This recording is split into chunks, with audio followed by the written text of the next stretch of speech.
Mr. Durham, in the summer of 2016, did our government receive intelligence that suggested Secretary Clinton had approved a plan to tie President Trump to Russia?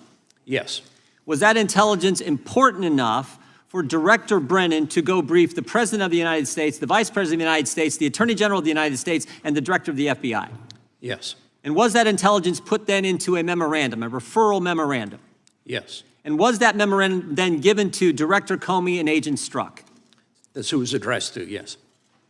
Did Director Comey share that memorandum with the FISA court? I'm sorry, Did he share that memorandum with the FISA court? Did Director Comey do that?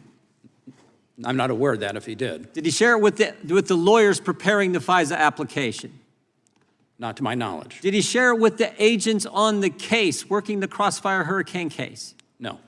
Didn't share it with the agents on the case. Can you tell the committee what happened when you took that referral memo and shared it with one of those agents, specifically Supervisory Special Agent Number 1? We interviewed the first supervisor of the Crossfire investigation, the operational person. We showed him the intelligence information. He indicated he had never seen it before. He immediately became emotional, got up and left the room with his lawyer, spent some time in the hallway, came back. He was ticked off, wasn't he? Yes. He was ticked off because this is something he should have had as an agent on the case. It's important information that the director of the FBI kept from the people doing the investigation. The information was kept from him. Who's Charles Dolan? Charles Dolan is a public relations person here in Washington, D.C. He had prior involvement, professional involvement with Russian government, representing Russian government interests. He was a person that was associated with Igor Danchenko. He was also buddies with the Clintons, wasn't he? He had held positions when President Clinton was president. In their campaign advisory to Secretary Clinton's presidential campaign, executive director of the Democrat Governors Association. That's the same Charles Dolan we're talking about? Yes. Yeah, and wasn't he also a key source for information in the dossier? He provided some information that was included in the Ritz-Carlton dossier, yes. stuff, the Manafort stuff. In the Crossfire Hurricane investigation and the Mueller investigation, when the FBI interviewed Mr. Dolan, what did he have to say? To my knowledge, they didn't interview Mr. Dolan. They didn't interview this guy? Source for the dossier, key information in the dossier, buddies with the Clintons, and they didn't talk to him? No, I mean, we report on that because even Christopher Steele in October 2016 identified Dolan as somebody that might have information. I find it interesting they didn't talk to him. Were there agents on the case who wanted to talk to Mr. Dolan, Mr. Durham? Yes. What happened to analyst number 1? She kept pushing to talk to Mr. Dolan. She was ultimately turned down. What happened to her the day that she was turned down and said, no, we're not talking to Dolan? What happened to her?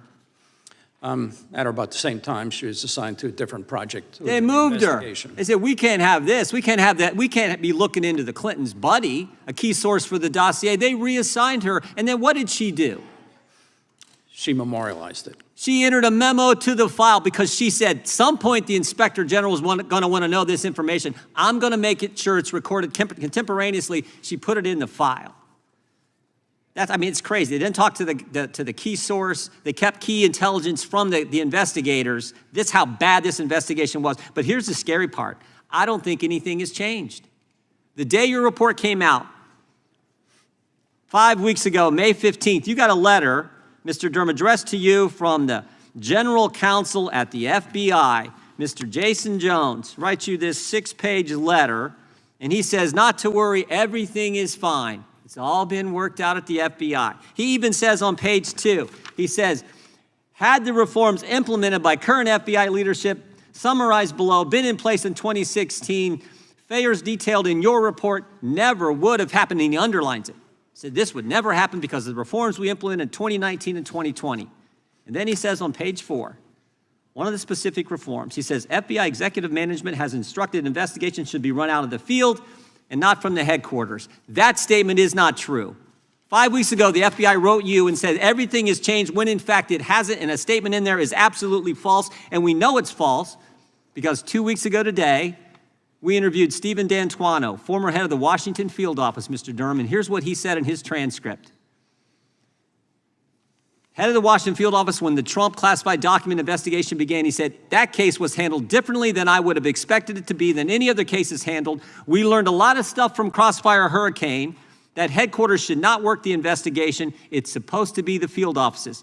My concern is that the Department of Justice was not following these principles. Nothing is, and that's the thing that scares me the most. Nothing has changed.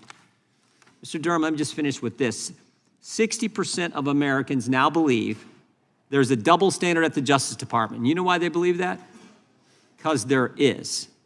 That has got to change. And I don't think more training, more rules is going to do it. I think we have to fundamentally change the FISA process, and we have to use the appropriations process to limit how American tax dollars are spent at the Department of Justice. I yield back. Who Mifsud is? He's the guy who started the whole thing.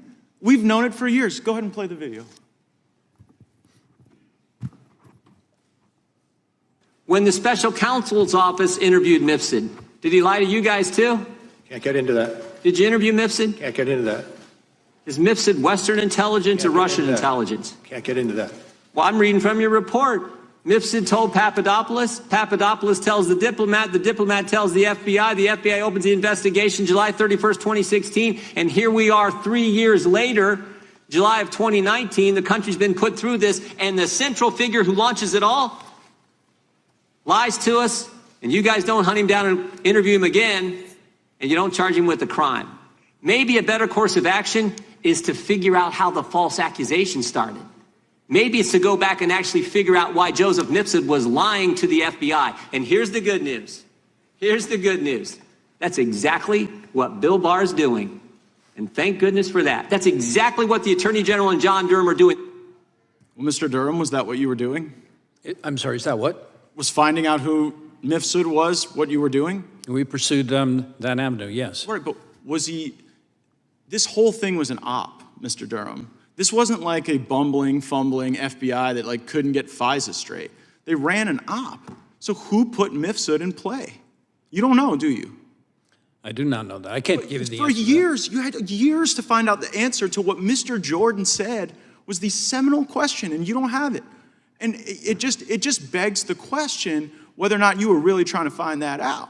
Because it's one thing to criticize the FBI for their FISA violations, to write a report. They've been criticized in plenty of reports. Some have referred to your work as just a repackaging and regurgitation of what the Inspector General already told us. So if you weren't going to do what Mr. Jordan said you were going to do in that video and give us the basis for all of it, what's this all been about? Well, I'm not exactly sure the import of your question. If your question is, did we try to locate and interview Mr. Mifsud, the answer is yes. Why didn't you subpoena We him? expended, Why didn't you subpoena him to a grand jury? I'm sorry, why that? Why didn't you send him a grand jury subpoena? Mr. Mifsud? You'd have to find Mr. Mifsud before you could serve a grand jury subpoena on him. You guys were out in Italy. Was it you and Bill Barr looking for authentic pasta over there, or Mifsud? No, we not. We were looking for information that might help us locate Mifsud. But you know who I think could probably locate him? The features of Western intelligence and possibly our own government that put him in play. Like, your report seems to be less an indictment of the FBI and more of an inoculation, lowercase I, of course. And like many inoculations, it may have worse consequences down the road. We'll have some time to discuss this matter further, but it's just hard to like pretend as though this was a sincere effort when you don't get to the fundamental thing that started the whole deal.